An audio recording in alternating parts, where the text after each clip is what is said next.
another DorkLair action figure review. Today I'm taking a look at the Mythic Legion's Shadow Orc Grunt Legion builder from the Reinforcements 2 wave. Now I'm not sure I'm going to be able to get to every single one of these figures in this wave in a timely manner just because of my time constraints. Maybe down the road I'll backtrack and do more of them, but for now I want to at least do the new figures. So I'm going to start off with the Shadow Orc Grunt, and this is actually probably my favorite of the wave in terms of just like character. Like, this is an awesome character, and I love that it's got these interesting colors. I never had a Gorthok, and so I'm happy to be getting Gorthok when they re-release him, but for now this is my only Shadow Orc in my collection, so it's really nice to get this. The Vampire I do love, and that will ultimately kind of be my favorite in that it'll be the one I buy the most copies of, but that's because it's for kit bashing and part swapping. This one, I don't need as many. Like, I just love this character as it is, although I will be doing some part swaps with these pieces later in the video. This being a Legion builder, the paintwork is very simple on the armor at least. It's just one solid color throughout. It's a dark gray, bluish, definitely has some blue hints to it. I don't think it's coming across very well in the video, but you know, when you're under normal lighting,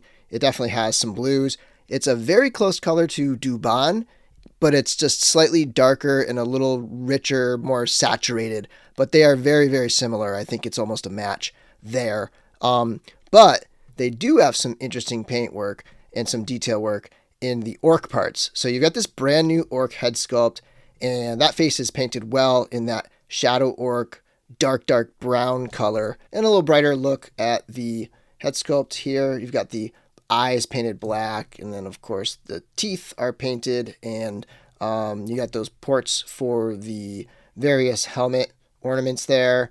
And I like this nice big aggressive orcish fin on the front there of that helmet.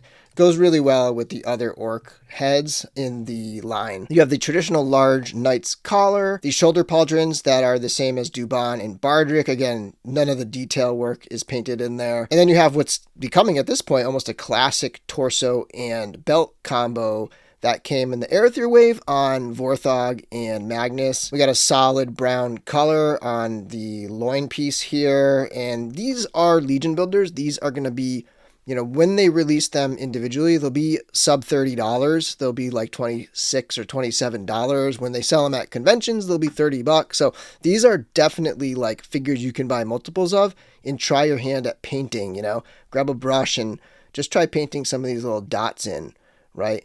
And just add a little bit of detail, maybe try to paint the fur, maybe paint it brown and then do a little lighter dry brushing over the top or something. Paint these little pieces.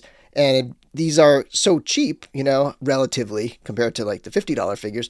They're so inexpensive that, you know, I think it's worthy of that effort to give it a shot. And there you can see like the fading on the legs where you have the pretty much black on the outer part of the legs, and then you have it fading into a brown on the inner part of the leg. And again, I don't have Gorthok, but apparently this will pretty much match him. It just won't have Gorthok's spotted patterns on there.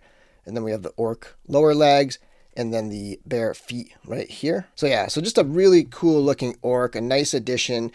You know, eventually they'll do this head as a green orc, maybe as a fury orc someday. But for now, we got it in first iteration as a Shadow Orc. And here we have a zoomed out look at the Shadow Orc in a neutral position. He stands just about 6 3/4 inches to the top of the head, but then pretty much 7 inches at the top of those horns if you have them positioned up like I do here. Here he is next to a couple wave mates. I've put some parts from Gorgo, Monkey King, and Dragul onto that Gold Knight, and I love that red and gold look.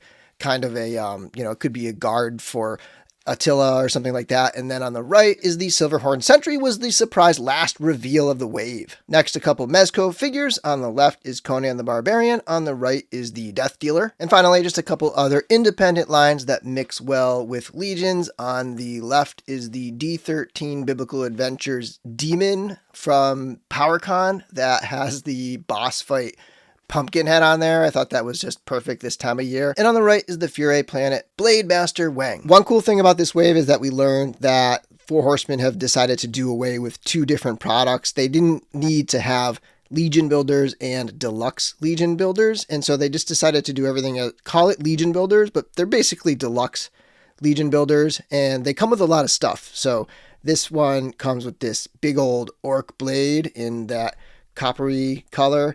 And then it has, I love this version of the axe, the smaller axe here. And then it also has the, the mace with the blade topper that's removable right there. Also has the classic belt piece. And it does come with the other helmeted orc head. And this is what I was talking about. It kind of carries over some of that same visual styling with that big fin on the top there. But this is the classic orc head that's come with a lot of orcs before. For articulation, 1.0 style Mythic Legion's articulation with a ball jointed head. It can look up, down, cock side to side, and then you can twist it around. Then you have the arms are on the hinge and swivel. If you take the armor off, the arm will go up further, but this is about as high as it goes with the armor on, and it would also swing around if you removed the armor. Single jointed elbow comes to under 90 degrees, and then there is a twist above that elbow, twist at the forearm, twist at the wrist, and it has horizontal hinges. This figure only comes with one set of horizontally hinged gripping hands. Then you have a ball jointed waist. It can come forward a little bit. It can come back a lot more. Cock side to side and twist as well. Swivel at the hip. He can kick way forward. He can kick way back. You can go out into the splits on that hinge. There's a twist at the top of the thigh. Single jointed knee that comes up a little bit past 90 degrees. There's a twist below the knee. Twist at the ankle. Hinge can point down this far and then back up. And then there's a ample pivot at that ankle for wider stances. Moving on to some part swaps. All I did for this one was take the arms from the Shadow Orc Grunt and I put them on his wave mate, the Cavern Dwarf, with just a pair of horns from the Advent of Decay skeleton. And the other swap I did was take the arms from the Monkey King and put them on the armor from the Shadow Orc Grunt. And then I also took the hands and feet from Dubon and the alternate head sculpt from Attila.